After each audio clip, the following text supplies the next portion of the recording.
Hello everyone, welcome back. It's Space Engineers plus me, episode 6.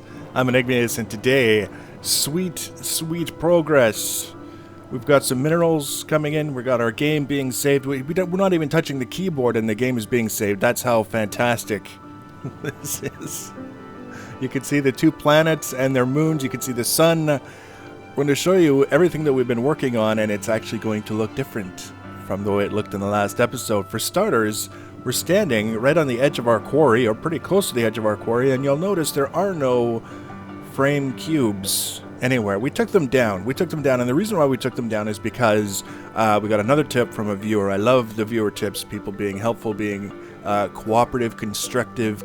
It's like a community thing where people are happy and working together instead of bitching at each other all the time. We've got a quarry that we started digging, and you'll have to excuse the stutter. It's not going to be like this the whole episode. There are places where the stutter is not as bad. You can see it kind of improves here, and if we look down, it's less, but it's still there. It will get better at some point. And the game is constantly being optimized. They just released a patch that had some optimizations. Regardless, we're looking at the quarry here. There were no indications anywhere that there were going to be any minerals in this quarry. Now, we do have an ore detector built into our spacesuit, but what I didn't realize is that it doesn't work unless you kind of stay in the same area for a little while. Not a long time, it's usually just a matter of seconds, but if you're constantly on the move, sometimes you won't see the little indications that there are ores present, so the spot that we chose for our quarry wasn't as good as it could have been. Now, if we look up here, however, we can see the job that we did of slicing up the edges of this quarry, again showing off the straight lines that we made. I mean, we dug pretty deep. We're standing where the surface used to be.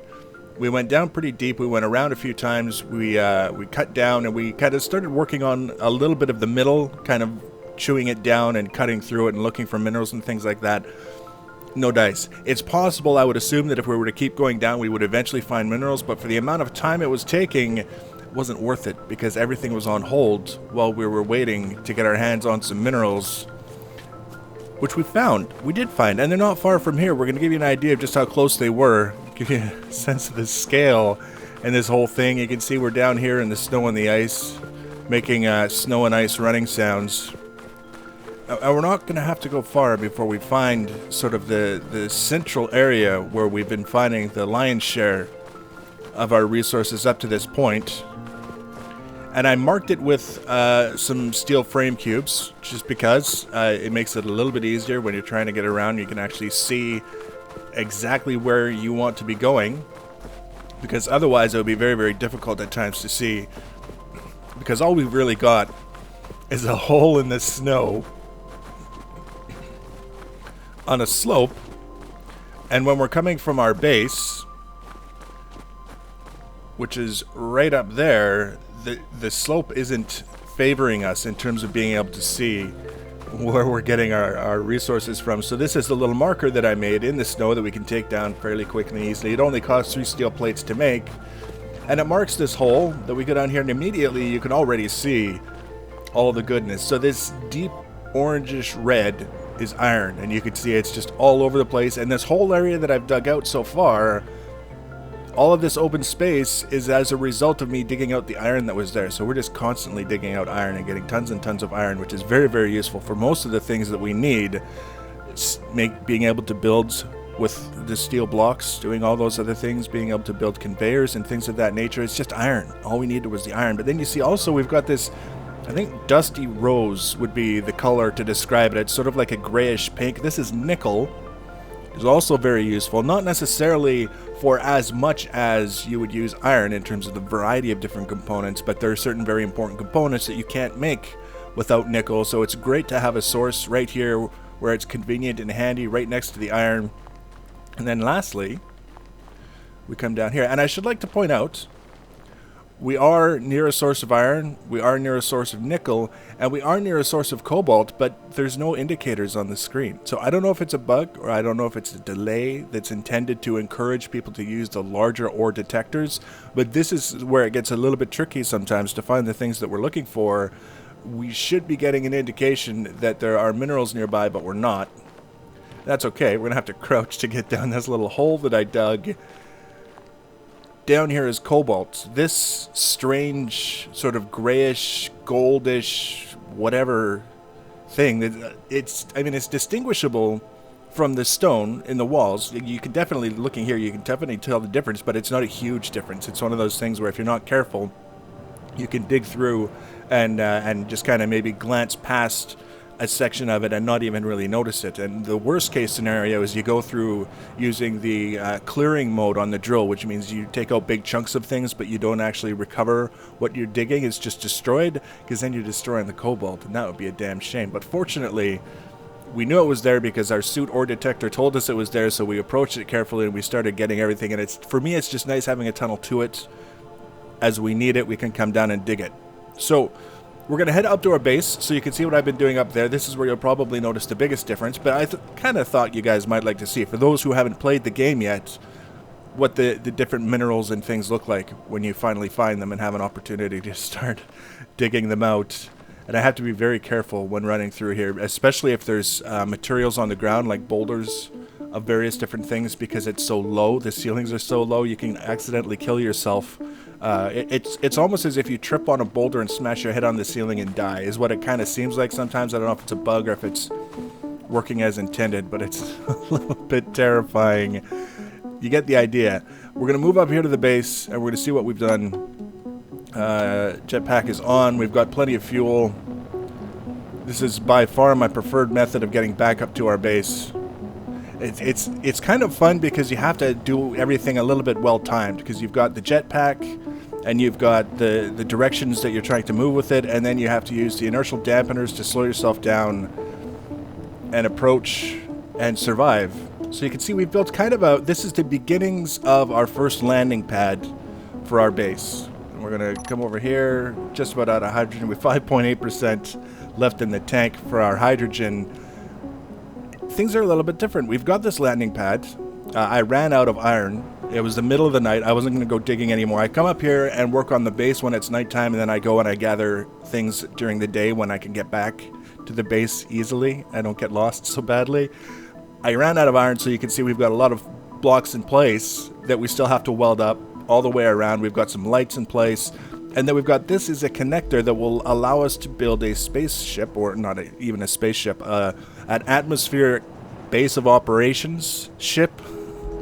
Something that we can fly around and gather resources manually for a while, but that has storage on it so that we can carry a lot more. When we go somewhere, we can just dig and dig and dig, put what we're getting into the ship as we're filling up, and then we take a full ship back to the base at nighttime and land, and it'll be connected through this connector to the storage in the station and transfer automatically. So that's kind of the handy thing. We're kind of filling out a little bit of the aesthetic details on the station. We've got kind of a weird knobbly shaped thing. It doesn't serve a major purpose. It was just us trying to figure out how to make it look better than it did with just cubes and stuff sticking out. So that's what we got.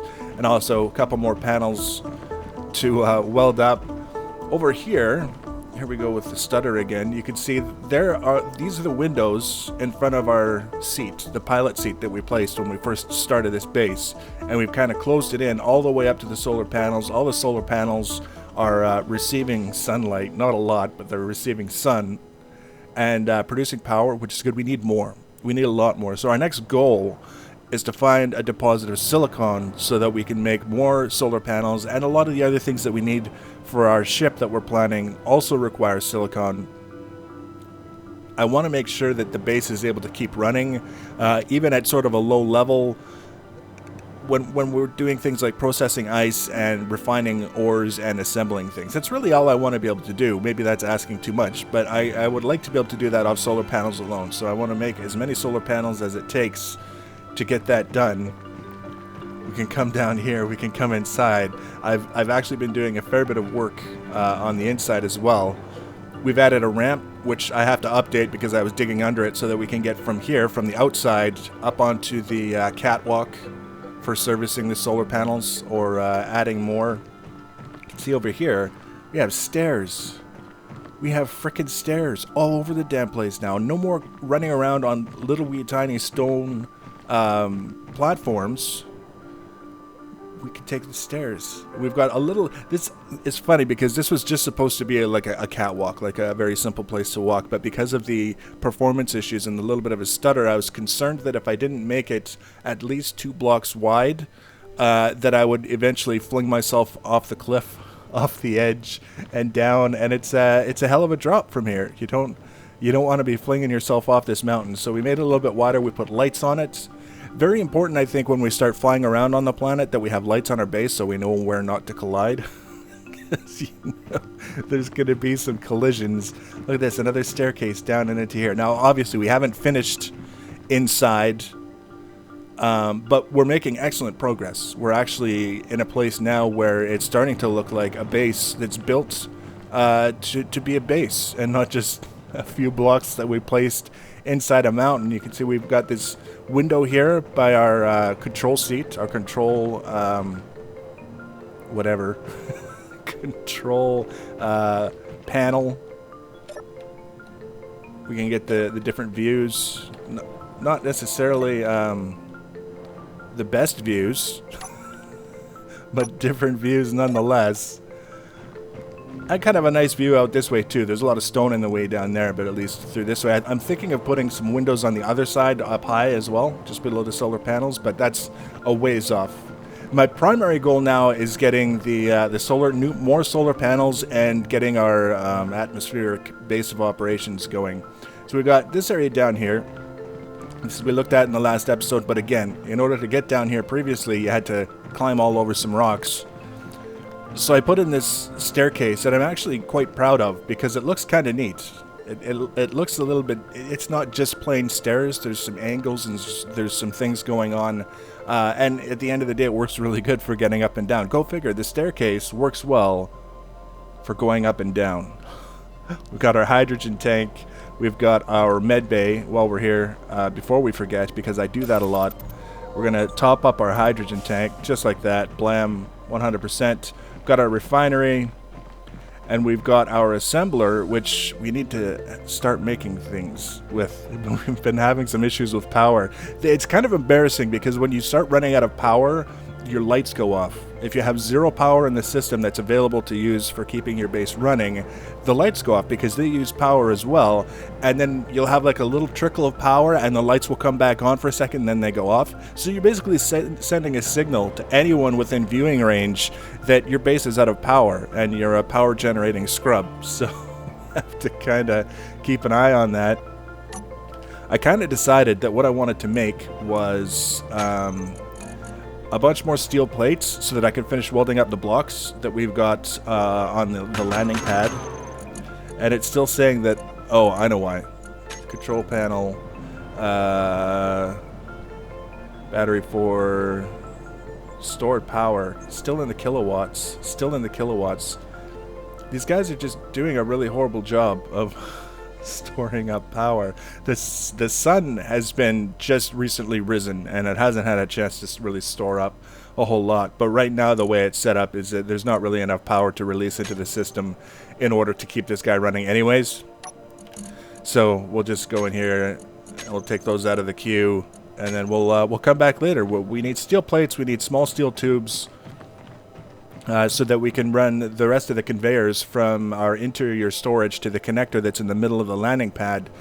And then we will be squared away from that side of things when it comes to just getting our lander squared, or not a lander, our atmospheric expeditionary vessel powered up and ready to go. So we got to close off this giant gaping hole, and we will, as kind of a side project, another one of those things that we do when we've got nothing to do at night while we're waiting for the sun to come up so we could go back out and continue gathering and prospecting for resources.